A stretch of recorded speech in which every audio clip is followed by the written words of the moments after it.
It's been about 3 months since the last time I got to do this, but Avs win, or at least their rookies do, over the Vegas Golden Knights rookies 5-2.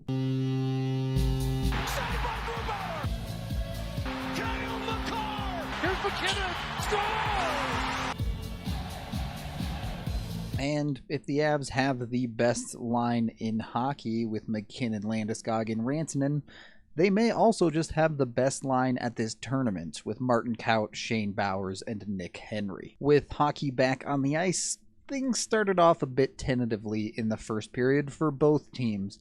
It wasn't exactly high octane, though the Avs did mostly get the better of things, getting a power play as early as 4 minutes in. Really, they should have scored on this power play. A great play coming from Bowers and Henry.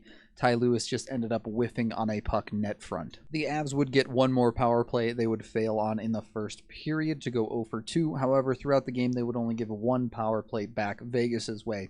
The rookies did a very good job of staying out of the box. While the Avs' top line is the one that would steal the show later on, it was their top defensive pairing that was doing the heavy lifting in the first.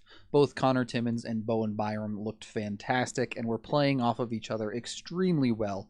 Connor Timmins' breakout passes were on point every single time. Timmins' first real game in basically forever, and to be honest, his defense maybe stood out the most. He had a couple of fantastic poke checks and really shut things down defensively well. Although there was nothing to show for it, it was a strong opening period for the Avs Rooks, outshooting Vegas 11-5. The second period is where things get fun.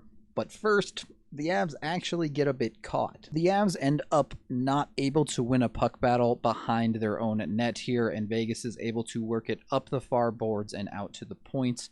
That gives them plenty of space. Shane Bowers, you're going to see go in behind his own net to cover the man that is on him, and he's just not quite able to tie the man up at all here. He's going to cut right across and in front of Hunter Miska. There is a little bit of contact with the goalie as you're going to see the shot come in from Coughlin here, right on nets, and the contact does seem to affect Miska a little bit, but there are no goalie interference challenges at this rookie tournament as far as I can tell, and I'm fine with that. The puck ends up slipping through. Never a great feeling to have a very solid period and then immediately come out in the next and give up a goal to go down one. Luckily, the Avs prospects team is simply just the better team on the ice here. They spend the rest of the period almost in complete control and end up outshooting Vegas 16-6 in the period, and more than a few of those end up in the back of the net. Less than 3 minutes after giving up the first goal of the game, the Avs get control in their own zone, and this breakout starts with Bowen Byram rifling a pass up and through to Martin Kaut in the neutral zone. Fantastic pass here, giving Kaut plenty of room to skate. As Kaut gains the blue line, you can see Nick Henry crisscrossing behind him, and he leaves the perfect drop pass for him to stride into. Henry, when he gets the puck, he likes to shoot it. He walks in as far as the D-man will allow him and then just rifles off a perfect wrist shot, beating him up high. After that, the Avs pretty much never looked back. They would get a power play opportunity a couple of minutes later, and after going 0 for 2 in the first period, they would convert here. Kevin Davis is the point man here. You're going to see him feed Ty Lewis on the far side of the ice, and as Lewis is controlling it, he continues to skate across the blue line, overloading that side. Once he gets the puck back, he's going to quickly work it back over to Nick Henry, who now has plenty of space, as Vegas has overcommitted to that far side.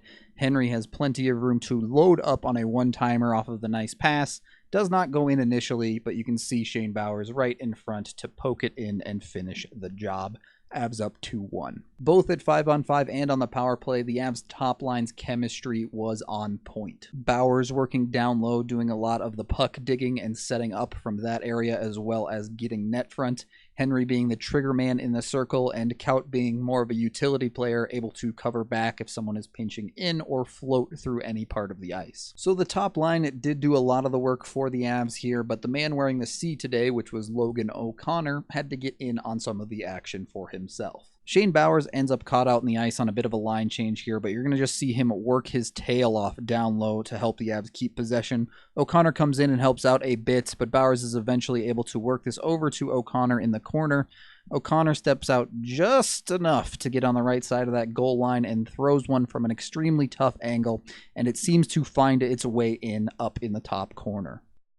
And just like that, the Avs are cruising up 3-1 with half the game to play. Both the top line and the second line of O'Connor, Sagent, and Lewis were very difficult to play against, extremely strong on the forecheck. The Knights were really struggling for possession for the majority of the game. And as the second period is winding down, the Avs put the nail in the coffin, basically. Vegas has rimmed this puck around the far boards. They're going to maintain possession, but a bit of a risky pinch from Byram pays off. A nice poke check here to keep the play in the zone for the Avs. A broken play and a bouncing puck lead the puck into the center of the ice, and some very nice awareness from Byram to notice that there is a wide open Luka Burzan just off screen here. He makes a great pass off the backhand, and Burzan just lines up, takes his time, and picks a corner.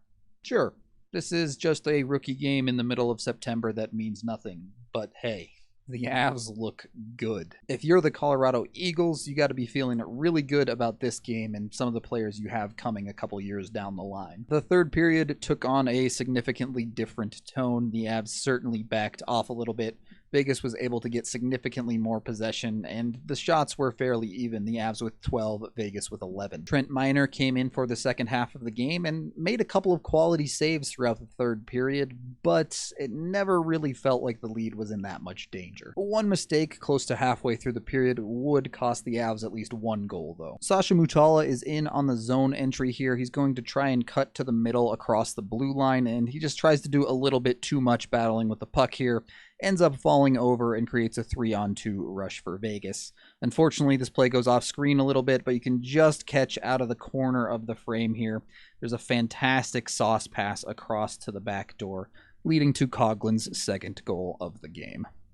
Not a great look, but when you're up by 3, you can get away with one of those. And with Miner looking solid in net, the Avs kind of just cruised through the rest of the third period until eventually Igor dumps it into the empty net to seal it. A pretty respectable empty netter for Igor too. He recognizes that the puck is getting rimmed out, starts his run early, and is able to beat the Vegas defender to the puck, beat him off of it, and then cut to the middle and dump it into the empty net.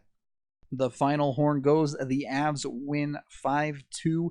Hockey is back on the ice in a competitive way, and I will take the easy one all day. That is the end of this rookie tournament game video review. Thank you for watching, and as always, a special thank you to all of my contributors on both PayPal and Patreon. You can see them all on screen now, and they are all awesome.